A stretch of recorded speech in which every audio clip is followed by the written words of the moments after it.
ভারতীয় উপমহাদেশে দিল্লির সালতানাতের মুসলিম শাসনের যে ইতিহাস 1206 থেকে শুরু হয়ে 1857 সাল পর্যন্ত দীর্ঘ ইতিহাসের মধ্যে 1206 সাল থেকে শুরু করে 1526 সাল পর্যন্ত মোট 322 বছর হিন্দুস্তান কোনো একক মুসলিম রাজবংশের দ্বারা পরিচালিত হয়নি, বরং একাধিক মুসলিম রাজবংশ এই দীর্ঘ সময় হিন্দুস্তানকে শাসন করেছে।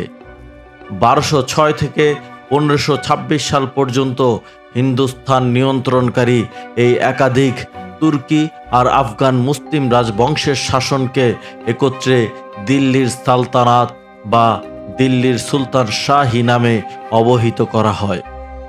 সাম্রাজ্যগুলো হলো মামলুক সালতানাত, খিলজি সালতানাত, তুগলক সালতানাত, সৈয়দ রাজবংশ আর লোদি রাজবংশীয় শাসন। দর্শক মণ্ডলী, তুগলক রাজবংশের প্রতিষ্ঠার ইতিহাসের ধারাবাহিক আলোচনার তৃতীয় পর্বে শুনেছেন তুগলক এর দিল্লির সালতানাত শাসন এবং তার স্বপ্নের দুর্গ তুগলকাবাদ দুর্গ নির্মাণ নিয়ে।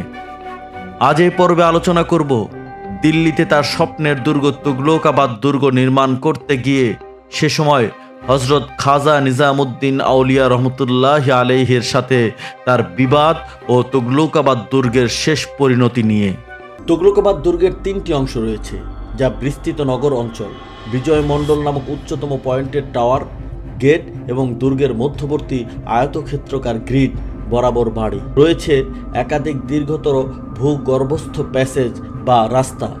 রাজপরিবারের জন্য আবাসন রয়েছে, টাওয়ারের নিচে একটি ভূগর্ভস্থ প্যাসেজ রয়েছে এবং সৈন্যদের থাকার জন্য ভূগর্ভস্থ ঘর।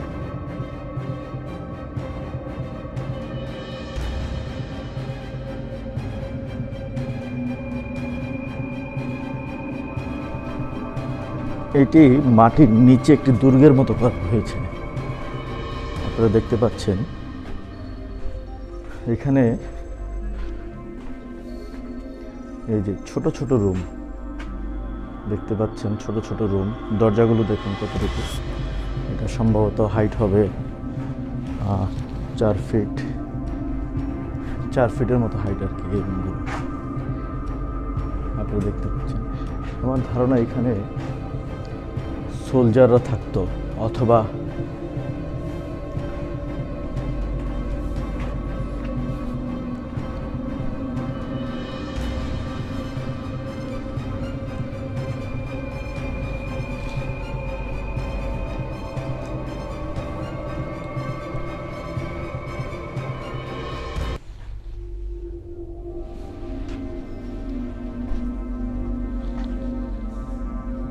মোবাইল দিয়ে দেখানোর চেষ্টা করছে আপনাদেরকে ভিতরটা।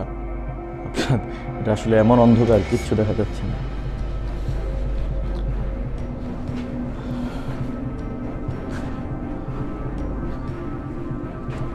ভিতরে আলো প্রবেশ করবার জন্য দেখুন এইখানে ওরা এই জায়গাটা ফাঁকা রেখেছে। প্রত্যেকটা 4-5টা রুমের পরপরই এইভাবে একটু করে জায়গা খালি রেখেছে, যাতে ভিতরে আলো প্রবেশ করতে পারে।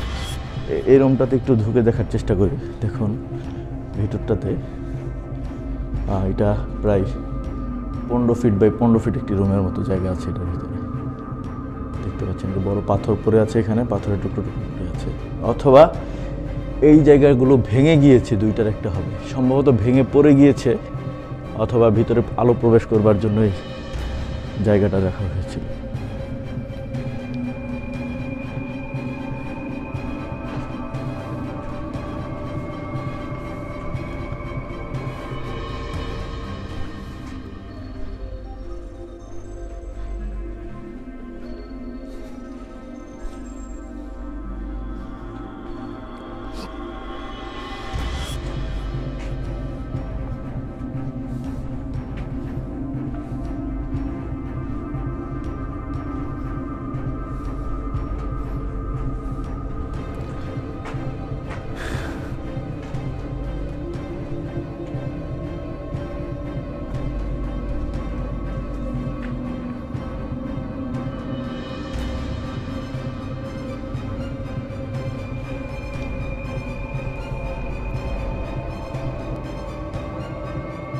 এইখানে এই ঘরগুলোর ভিতরে সৈন্যদের থাকার ব্যবস্থা করা হয়েছিল, যেটা আমি একটু আগে আপনাদেরকে দেখিয়ে আসলাম।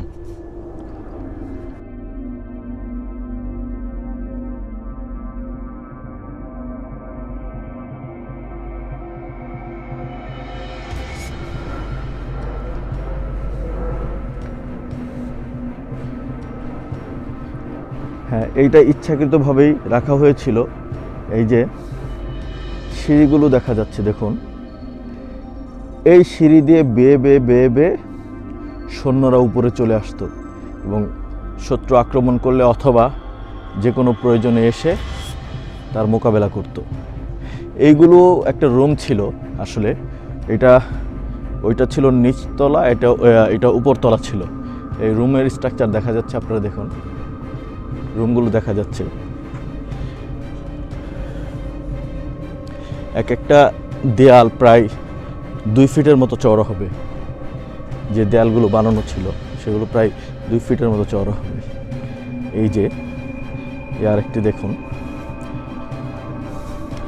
এখানে স্পষ্ট যে সিঁড়ি দেখা যাচ্ছে আসলে, এই সিঁড়ি বেয়ে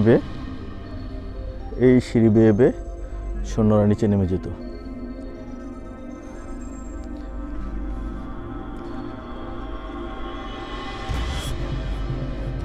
আমি এখন দুর্গটির ঠিক সবচেয়ে উপরের যে জায়গাটা, সেই জায়গাটায় যাব। আপনারা দেখতে পাচ্ছেন দুর্গের সবচেয়ে উপরের জায়গা ওইটা।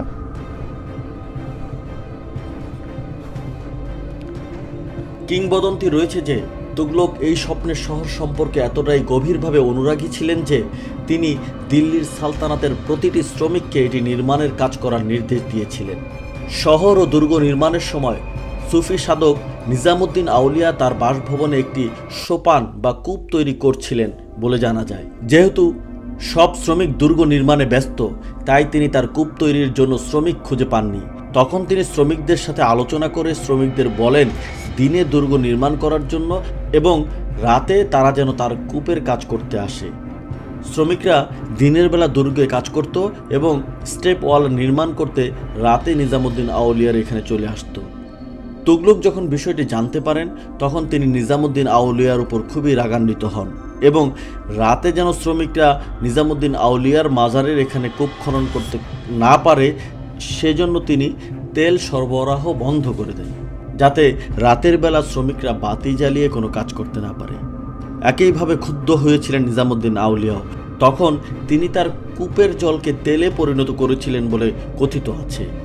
আর তিনি তুগলকাবাদ শহরকে অভিশাপ দিয়েছিলেন, ইয়া রা হেউজার ইয়া বেস গুজ্জার, যার অর্থ এটি একদিন জনশূন্য থাকবে বা পশুপালকদের দখলে থাকবে। আরেকজন জনপ্রিয় কিংবদন্তি বলে যে তুগলক যখন নিজামুদ্দিনের শ্রমিকদের কাজ করার কথা জানতে পেরেছিলেন, তখন তিনি বাংলায় ছিলেন, বিদ্রোহ দমন করছিলেন। তিনি যখন জানতে পারেন নিজামুদ্দিন তার শ্রমিকদের ব্যবহার করছেন, তখন তিনি খবর পাঠান যে তিনি ফিরে এসে সাধুর উপর প্রতিশোধ নেওয়ার প্রতিজ্ঞা করেছিলেন। জবাবে সাধু বলেন, হুনুজ দিল্লি দূর আস্ত, অর্থাৎ দিল্লি এখনও অনেক দূরে, বা হিন্দিতে যেটা আমরা শুনতে পাই, দিল্লি বহুত দূর হ্যায়। তুগলকের সুরক্ষিত শহরটি 1320-1324 খ্রিস্টাব্দের মধ্যে মাত্র 4 বছরের মধ্যে নির্মিত হয়েছিল। যদিও তিনি তার উচ্চাভিলাষী স্বপ্ন অর্জন করতে সক্ষম হননি, তবে দুর্গ এবং শহরটি অনেকাংশে খালি ছিল। তুগলকের বড় ছেলে মোহাম্মদ বিন তুগলক যখন জাহাপনাহ নামে তার নিজস্ব দুর্গযুক্ত শহর গড়ে তোলার জন্য রাজধানী দৌলতাবাদে স্থানান্তরিত করেন, তখন এটি পরিত্যক্ত হয়ে যায়। অনেকেই বিশ্বাস করেন যে এটি নিজামুদ্দিনের পৌরাণিক অভিশাপ, যা দুর্গের পতনের দিকে পরিচালিত করেছিল। আবার কেউ কেউ বলেন যে এলাকায় পানির অভাব ছিল, যা দুর্গটিকে বসবাসের অযোগ্য করে তুলেছিল। দর্শক মণ্ডলী, এতক্ষণ আপনারা শুনলেন তুগলক সালতানাত বা তুগলক রাজবংশের প্রতিষ্ঠার ইতিহাসের 4র্থ পর্ব। এর পরবর্তী পর্ব শুনবার আমন্ত্রণ জানিয়ে আজকের মতো এখানেই শেষ করছি। সবাই ভালো থাকবেন, সুস্থ থাকবেন, এই কামনা করছি।